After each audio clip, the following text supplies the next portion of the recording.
Maqasidic Tafsir. Where should I begin when I'm starting at the end? Pursuing the higher aim, learning the meaning of every page.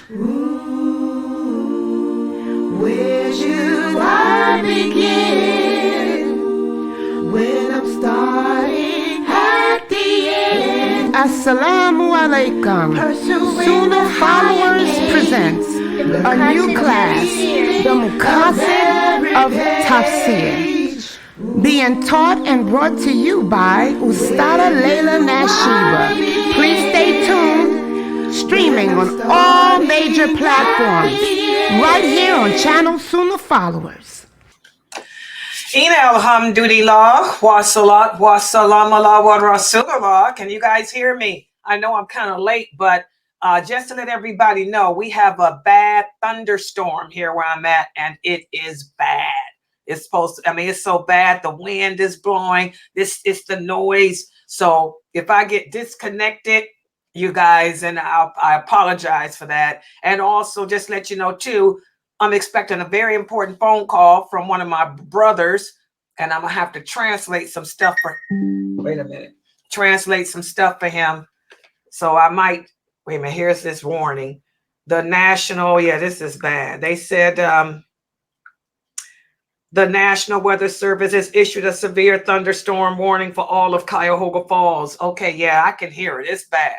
So anyway, we'll try to play this and see if I can get through this class. And before I start this class, let me remind everyone that we have another class tonight at 9. Dr. Jamali will be discussing divorce in Islam. Please spread that out around to everyone, 9 o'clock. So let me get started. Today, what I'm going to do, inshallah, is go over the class that I was unable to do the other day because I wasn't feeling well. We're going to be doing the Maqasidic Tafsir, because I don't want you guys to fall behind in that class. So today, what I'm going to do is speak about the different types of tafsir or interpretations of the Quran. We talked about how some of the interpretations of the Quran are interpreted based on opinion, and some are interpreted based on evidence. Of course, the best is always that which is based on evidence. And today we're going to go over more types of tafsir, and we're going to go into detail about this book that we're using, that's written by Sheikh Kareem Abu Zaid. I know many of you are asking, is this Tafsir bil Mathur or is this Tafsir bil Rayi? Okay, well, we're going to answer that question today. So let me put the PowerPoint. You who have not yet purchased the book, please go to Amazon.com and purchase volume 1 of the Maqasidic Tafsir. The book is $19.99. And we'll be covering pages 43 through 46 tonight. And we're going to speak about the different popular types of tafsir. But before we get into that, I've got a quiz from the other day. When we did this class the other day, I have a quiz. So the people in the Zoom room, I need you all to get to the microphone. So I need you all to give me answers so we can get through this without my internet going out because of this terrible... Hold on, guys. That's another one from the thunderstorm. Okay. All right. So let's go. Okay. Let's try to get through this before my internet goes out. Okay. So question number 1. We talked about Tafsir el-Ishari. What is Tafsir el-Ishari? Is this an opinion-based interpretation? Or are these interpretations that hold hidden meanings for us? Or is this evidence-based interpretations? Which answer is correct? What type of interpretations are Tafsir el-Ishari or el-Batini? El-Batini. What is a Tafsir al-Ishari al-Batini? Come on, people, hit the mic. There is an opinion. Go ahead. Go ahead, if I may. Go ahead, I'm sorry. I said interpretations that hold hidden meanings. Do you guys agree with her answer? Yeah. Okay, mashallah, good job. That's what they are. The word batani should give it away. This is one of the names of Allah. What does al-batin mean? It means the hidden, the hidden. So interpretations, al-ishari, al-batini, these are interpretations of the Quran, or they could be interpretations of the hadiths that have hidden meanings. That means they're hidden from us. You may not know what the meaning is. Okay. What about this? Which group or groups? That means it can be more than one answer to this one. Which group or groups is most prone to use hidden meanings? Is it the Salafi group? Is it the Shia group? Is it the Sufi group? Or is it the mystic Sufi group? Which group or groups, which means it could be more than one answer, is more prone to use hidden interpretations of the meaning of the Quran or the hadiths? What do you think? The Sufi and Mr. Sufi, Shiites. Okay, she said the Shiite, Sufi, and mystic Sufi. You guys agree? Yes. Okay, I would say the Shiite and mystic Sufi, not so much the Sufi. That's why I put mystic in front of that. Mystic means hidden. You know, like I said, all of these groups have different sects. There's, uh-oh, am I still connected? Uh-oh. Uh-oh. Did my electricity go off? You connected. Oh, girl, I heard this, you know how the generator resets. Whew. Okay, I'm still here. Okay. Alhamdulillah. So you have different sects or different groups. So I would say the mystic Sufis, they're the ones that deal in a lot of hidden meaning. And of course, the Shiite. The Shiite got their own everything. They own even version of the Quran or whatnot. So those are the two groups that's most likely to deal with hidden meanings. What about this? The acceptable Tafsir al-Ishari, or the acceptable hidden interpretations are which of the following? Is it a meaning known by someone highly knowledgeable of the Quranic science, such as Ibn Abbas? Or do we accept the interpretation of the meaning derived by someone who guessed but got it right? Or do we accept the interpretation of the meaning that is false and not supported by anything that's authentic? Which one? First one. The first one. Exactly, the first one. This is of these three choices given here. Of these three, the only acceptable interpretation of the meaning would be from someone who is highly knowledgeable of the Quran, such as Ibn Abbas, Ibn Masud, Ibn Umar, any of the companions. Okay, but some John Doe, let's just say some famous celebrity, Muslim celebrity, gives you his meaning of something that's hidden. We don't accept from him unless he's somebody who's highly knowledgeable of the Quranic science, a scholar known for being knowledgeable of the Quranic science.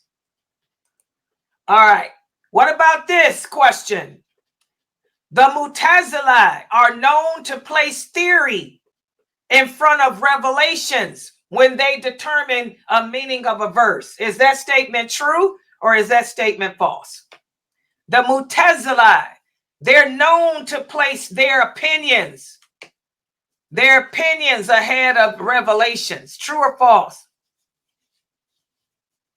True. Okay, do y'all agree with that answer? Exactly. This is true. This is true. So we have to be careful of that, guys.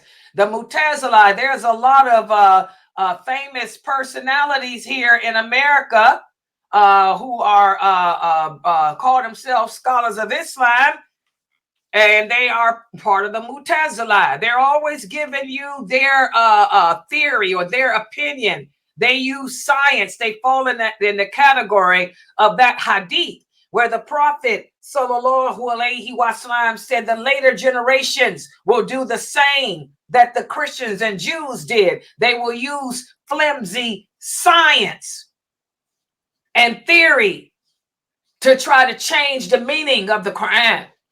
So a lot of Mu'tazila here in America are into that crap. So that's what we talked about. That catches us up to date to what we discussed the last time we met.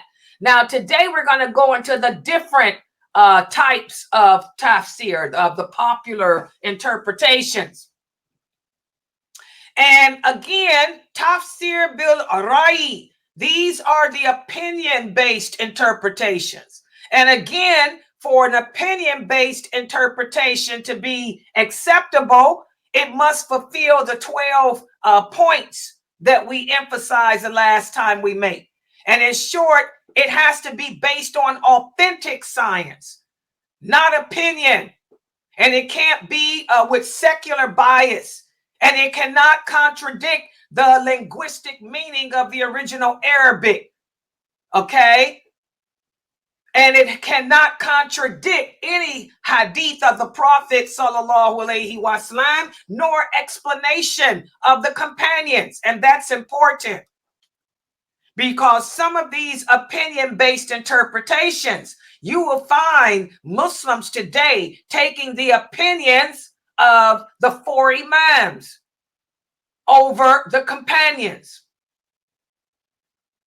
You will find some of the Muslims today taking the opinions of others over the companions, the originals, such as they'll take the opinion of Al-Hasan al-Basri.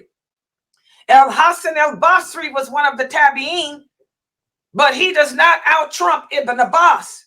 Al-Hasan al-Basri never met the Prophet, sallallahu alaihi wasallam. He's a 3rd generation. His opinion of something does not supersede that of Ibn Umar, does not supersede that of Aisha, does not even supersede that of Abu Sufyan. Oh yeah, it does not supersede that of Muawiyah either. The original companions, well, that's why I tell y'all to know the hierarchy, because the original companions, they out-trump anyone that comes after them. Does everybody understand that? So, but you will find a lot of opinion-based interpretations using the opinions of the 3rd generation of Muslims over the originals. Also, opinion-based interpretations have to combine not only opinions based on explanation of the Quran, but also they have to have evidence too, as we talked about. There's got to be a hadith or from a companion or of the tabi'een or something to support what this person of the later people are saying. And also opinion-based interpretations have to pay extra attention to referencing the evidence that they use for each verse. Okay? We have to give the evidence. You can't sit there and take a verse of the Quran and give me your meaning. You got to have some hadith to back it up, like I do with that example I gave you about high heel shoes. There's nothing in the Quran that says a woman can't wear heels. That verse about stomping the feet, what's my evidence? I gave you what Aisha said, what Ibn Abbas said, what Ibn Umar said it means. He was talking about prostitution, women going to the marketplace, stomping their feet to make their jewelry jingle on their ankles, to make the clinging sound, to gain attention from the men.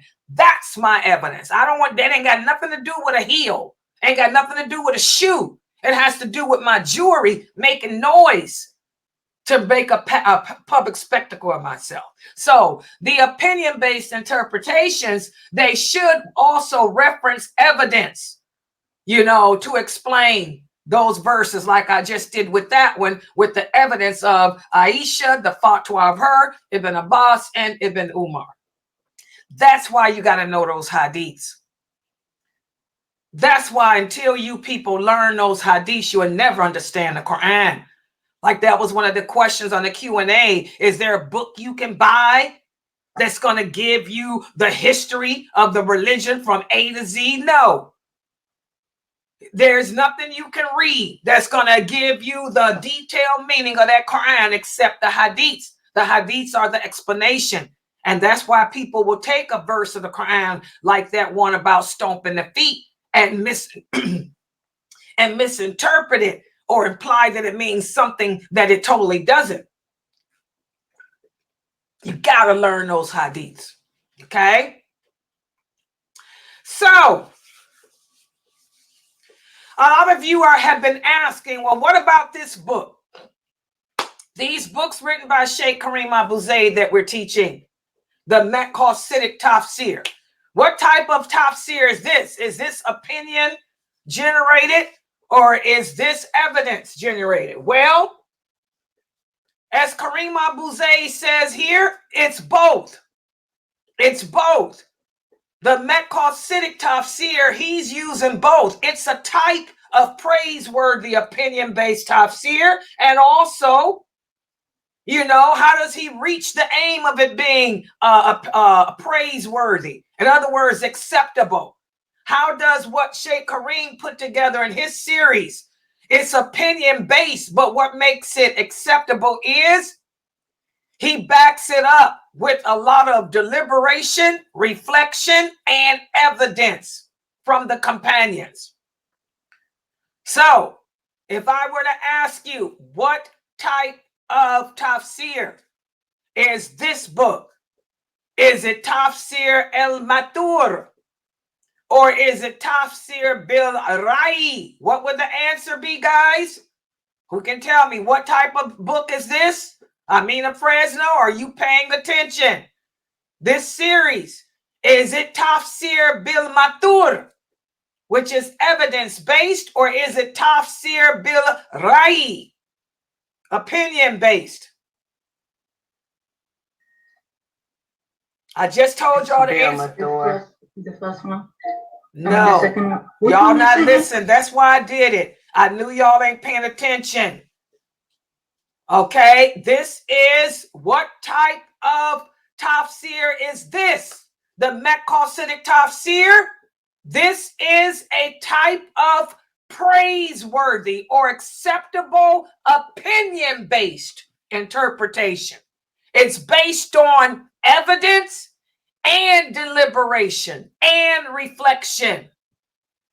So this is not Tafsir bil Matur in that he uses both. It's a praiseworthy opinion-based interpretation based on thought, reflection, and evidence. Okay?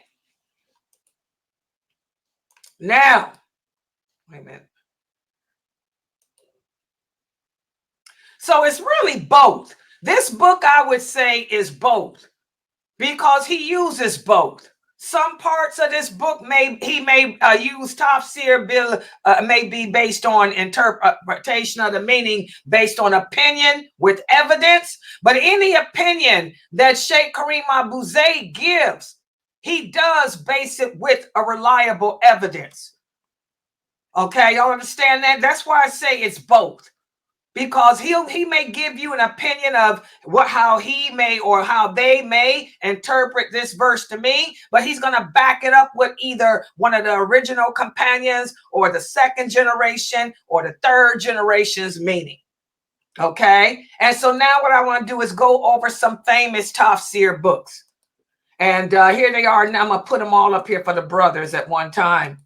Brother Ibrahim, here, take a screenshot. This is what Brother Ibrahim was looking for.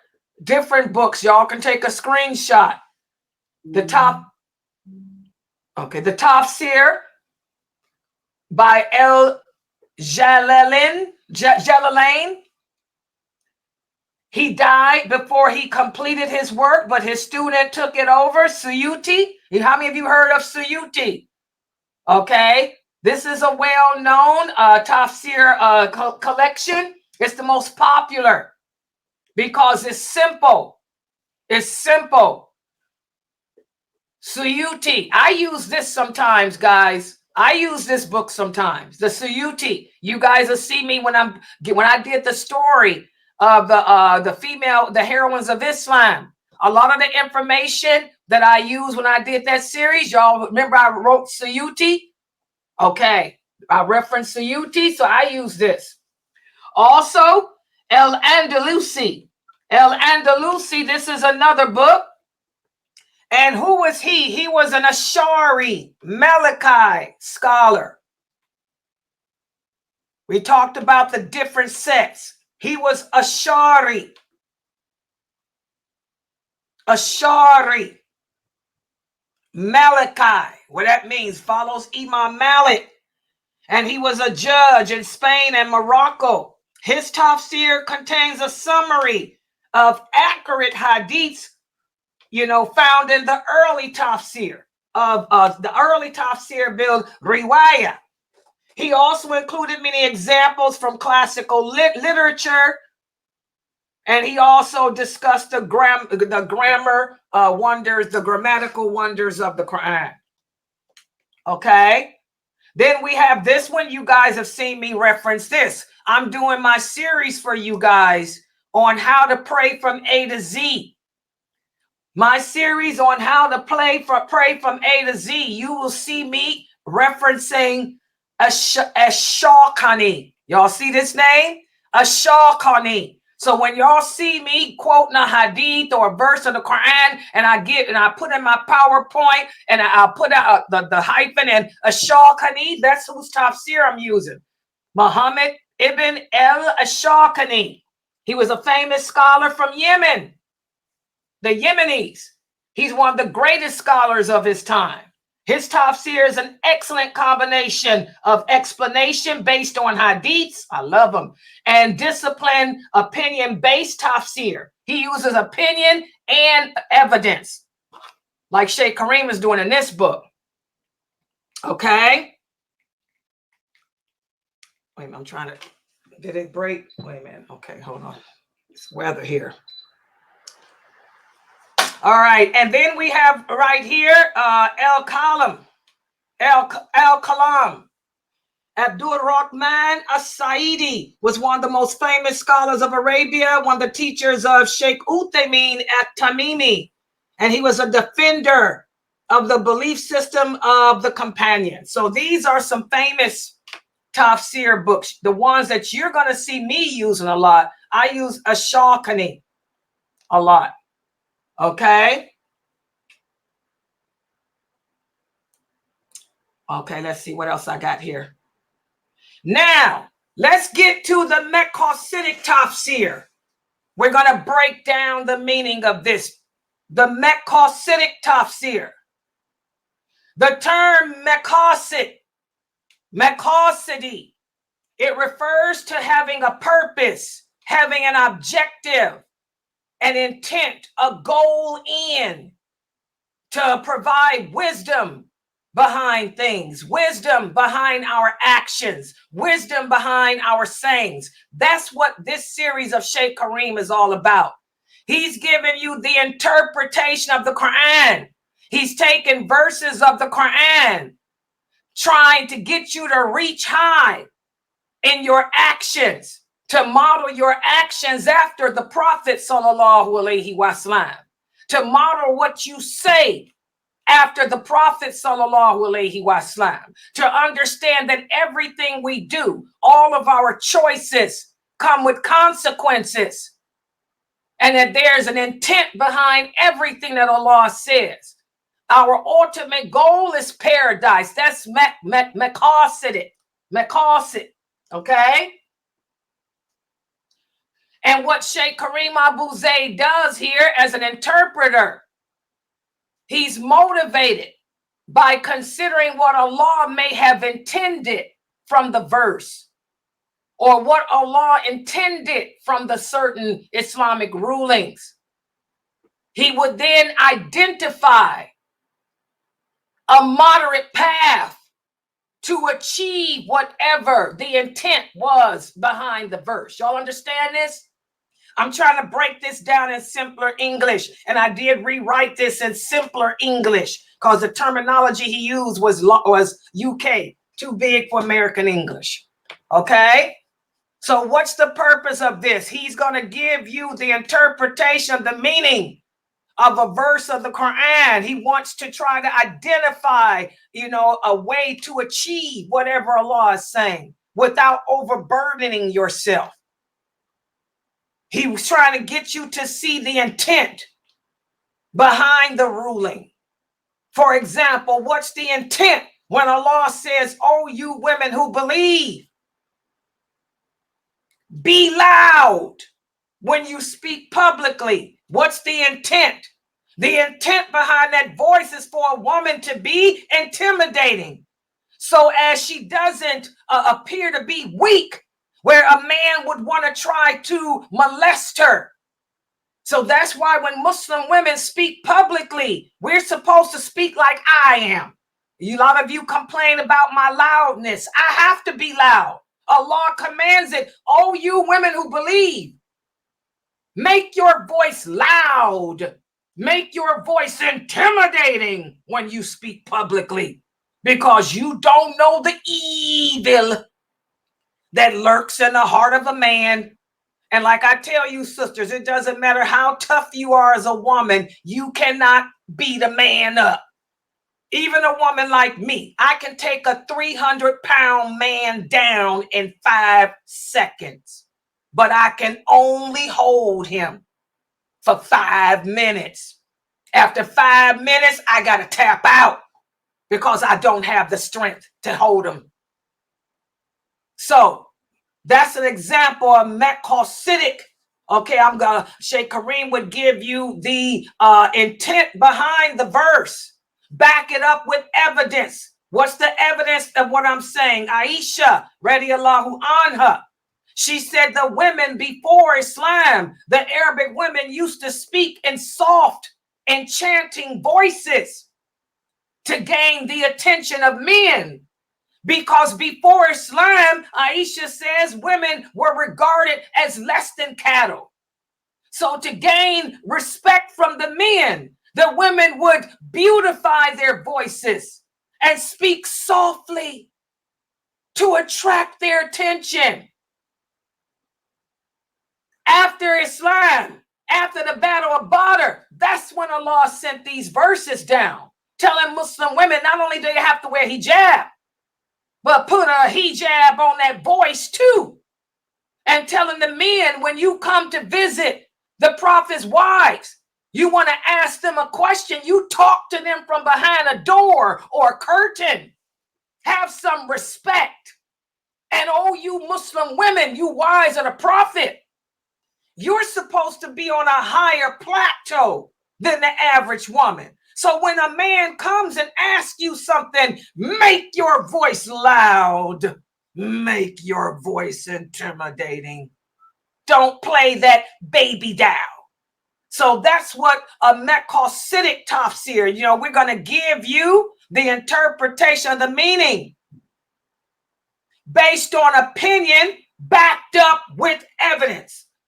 My opinion, be intimidating. My evidence, Aisha, radiyallahu anha. The intent from Aisha, radiyallahu anha.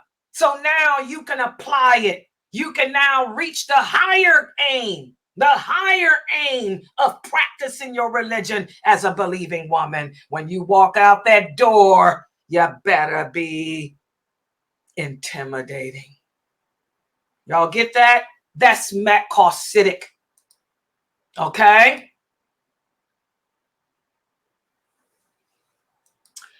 Okay, let's see what else we got here. How many of you have heard of Imam Ghazali? Imam Ghazali, Abu Hamid al-Ghazali. He used the term al-Masali al-Mursala, which means common interest. Okay?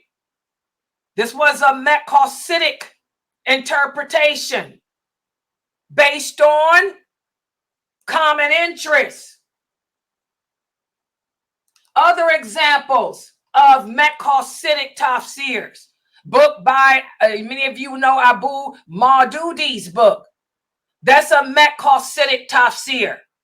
Also, Ibn Ashur, his book, his Tafsir is Maqasidic. Also, Muhammad Rashid Rida, you guys have heard of them? Maqasidic.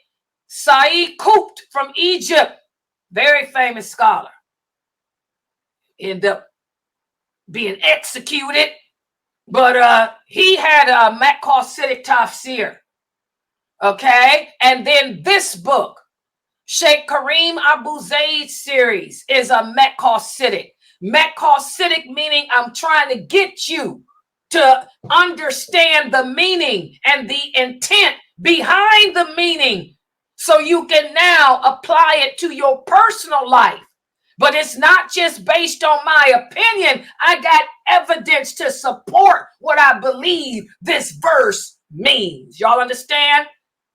So this is the present Maqasidic Tafsir. And I'm here to say of what I have read of Sheikh Kareem Abu books so far, these are the best to me in English. He did an excellent job, in my opinion, as a diet. The Maqasidic Tafsir of Kareem Abu Zaid, all his volumes should be a part of every Muslim's library, and they have been incorporated into the curriculum here at Sunnahfollowers. Okay? And with this book, Kareem lets it be known that he intends to help the Muslim to hold on to the rope of Allah while maintaining evidence-based structure on the correct belief system based on understanding of the companions, the same as me. All of my teachings here at Sunnahfollowers since 1986, my teachings are all Maqasidic. When I interpret the Quran to you, it's always been Maqasidic. Even my hadiths, Maqasidic. I give you the intent behind the meaning of the hadiths, and I give you the evidence to support the meaning, and then I always teach you how to implement it in your life. That's what Dr. Asim is trying to teach you guys. Dr. Asim's class that we had today at 4, he's Maqasidic. He's trying to teach you, he's taking a verse of the Quran, giving you the meaning, the intent behind it, and the history of it. And he's throwing in the evidence from the hadiths like he did today. And then he's trying to teach you how to interpret that one verse, how Allah says, not equal. We are not the same. We are all in different levels. How to implement that verse in your life. That's Maqasidic. Am I making sense to the students here? Are y'all understanding me, Mina? Am I making sense to y'all? Yeah. So you can see at Sunnahfollowers, this whole website, we are Maqasidic in our interpretations based on evidence, opinion, generated from evidence. You want my opinion? I'm going to give you my opinion, but it's going to be generated from evidence from the companions. And I'm going to give you my opinion generated from the understanding that Aisha had.